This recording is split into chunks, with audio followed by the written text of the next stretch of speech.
Alors, je suis maintenant prête à recevoir une première intervention de l'opposition officielle pour un bloc, comme je disais, de 24 minutes 35 secondes. La parole est à vous, Madame la députée de Robert-Baldwin. Merci beaucoup, Madame la présidente. Merci d'être ici, Madame la ministre, et je vois aussi vos sous-ministres, Madame Cordeau, bonjour. J'aimerais commencer cette période de crédit, Madame la ministre, avec toute la situation des maisons d'hébergement et évidemment liée aux victimes de violences conjugales, les femmes, leurs enfants, et aussi le manque de place. Le manque de place qu'on va dire criant au Québec. Et c'est regrettable que le 12 avril, et je vais faire un peu une mise en contexte, Madame la ministre, avant de vous poser la première question, mais c'était regrettable que le 12 avril dernier, on a dû faire une interpellation au sujet de vraiment les cohérences gouvernementales face au manque de place en hébergement pour les femmes victimes de violences conjugales, le blocage de financement de plusieurs projets à la SHQ et, avec respect, un manque de leadership de votre part, Madame la ministre, face à ces enjeux des plus préoccupants. Et surtout considérant que depuis le début de cette année, SOS Violence conjugale a confirmé qu'ils ont dû refuser l'hébergement à 17 femmes par jour en moyenne, faute de place. On parle d'environ 16 327 appels à SOS Violence conjugale. Presque la moitié des femmes n'ont pas trouvé de place dans des refuges. De plus, le taux d'occupation des maisons au Québec dans la dernière année 2022-2023 a atteint un niveau record, si je peux dire, à 103 %. Selon le rapport du 10 avril dernier, le Québec a le taux d'occupation le plus élevé au Canada. L'an dernier, les 43 ressources membres du regroupement des maisons pour femmes victimes de violences conjugales ont même refusé 3 300 femmes faute de place. Il s'agit d'un bulletin pitoyable pour un gouvernement qui se vante de faire la sécurité des femmes et la lutte contre la violence conjugale sa priorité. De plus, nous avons appris la triste nouvelle récemment d'un autre féminicide, le décès d'une jeune femme de 27 ans, Josiane Fauché. C'est le 9e assassinat d'une femme au Québec depuis le début de l'année. Vous comprendrez les préoccupations de toutes les femmes, les regroupements de femmes. Et je sais vous-même, Madame la ministre, qu'à ce rythme-là, si on continue, là, on va dépasser le sommet qu'on a atteint en 2021 à 27 féminicides. C'est très préoccupant. Et on regarde en Ontario aussi, ils ont des augmentations du taux de féminicide et ils ont même déposé récemment un projet de loi visant à déclarer la violence entre partenaires intimes comme étant une épidémie dans la province. Tel que mentionné récemment par la journaliste Josée Legault. Dans une société aussi riche et soi-disant égalitaire que la nôtre, ces chiffres glacent le sang. En 2024, il est inconcevable pour nous, comme société, comme parlementaires, de ne pas mettre tous nos efforts, toutes nos ressources financières à assurer la protection et la sécurité de toutes les femmes du Québec qui sont victimes de violences conjugales et leurs enfants. Ce gouvernement a un devoir et une responsabilité de prendre toutes les mesures possibles pour assurer que ce droit fondamental, et c'est le droit à la protection et la sécurité de la personne, la sécurité, la protection de nos femmes, de nos enfants qui sont dans des situations de vulnérabilité extrême. Ce droit fondamental, nous devons le respecter.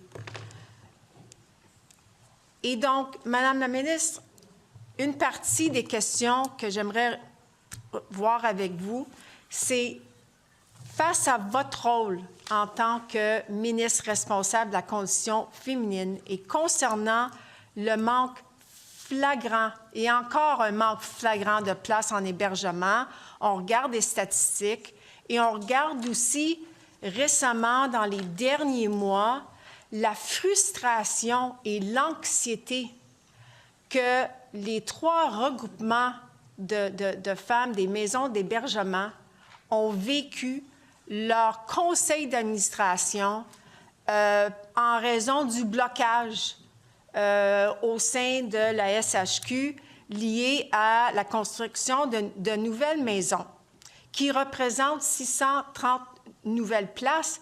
Et nous le savons, Madame la ministre, que ces places-là ne vont pas combler le taux de demande des femmes en hébergement parce qu'on sait que ça continue à augmenter d'année en année.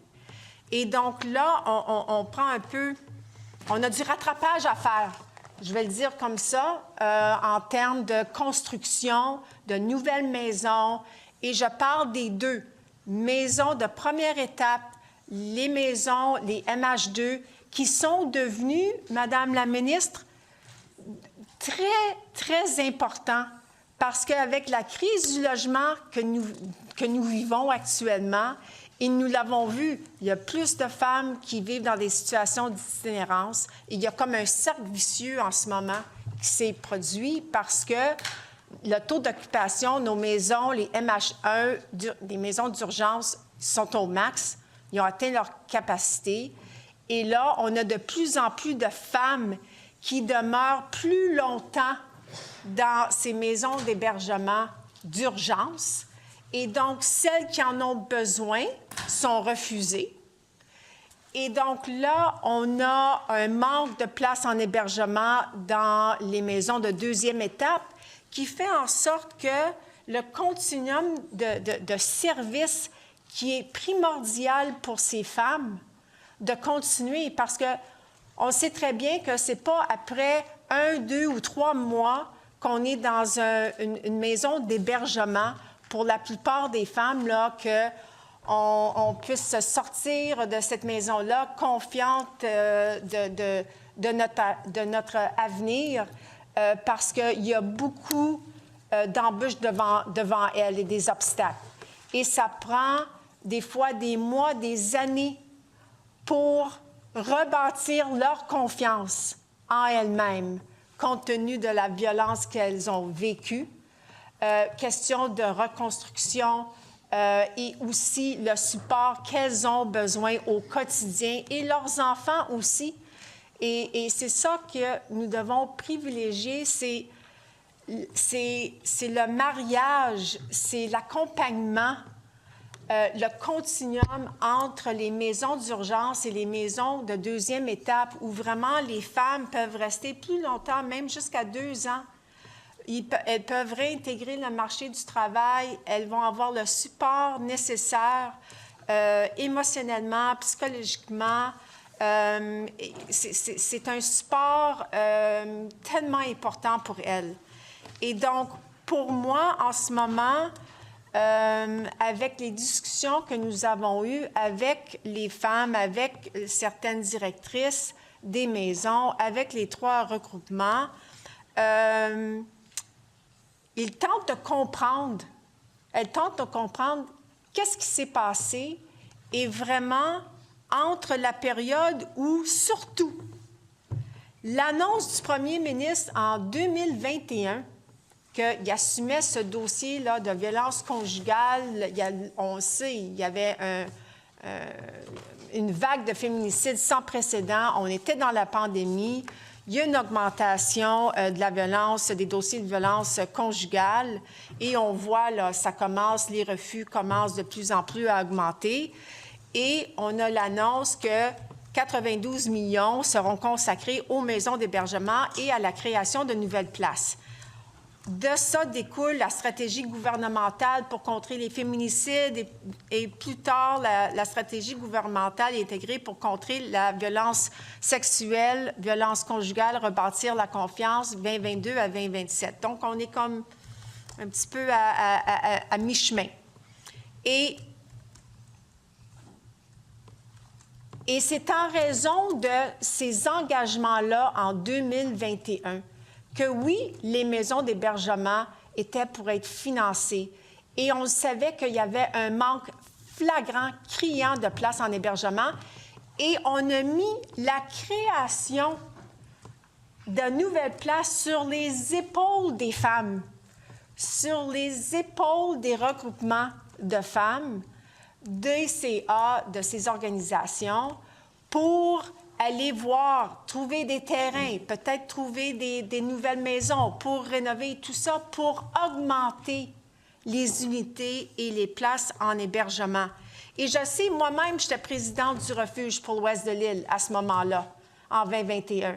Et je me souviens des discussions, il y en avait beaucoup, c'est le temps, il faut augmenter le nombre de places et il va y avoir le financement. Et je vais vous dire, Madame la ministre, pour le refuge pour les femmes de l'Ouest de l'île, on avait parlé même d'un décret.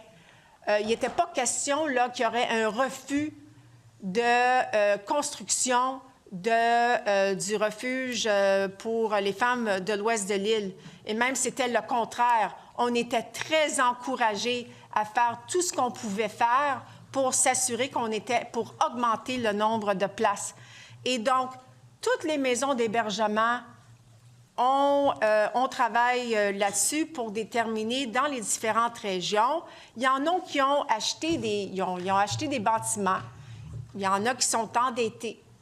Il y en a qui ont commencé parce que toutes les dépenses liées à la construction de nouvelles places, c'était les maisons qui devaient les financer, devaient avancer en plus, toutes les débourser pour les architectes, les ingénieurs, les contracteurs, les évaluations de sol.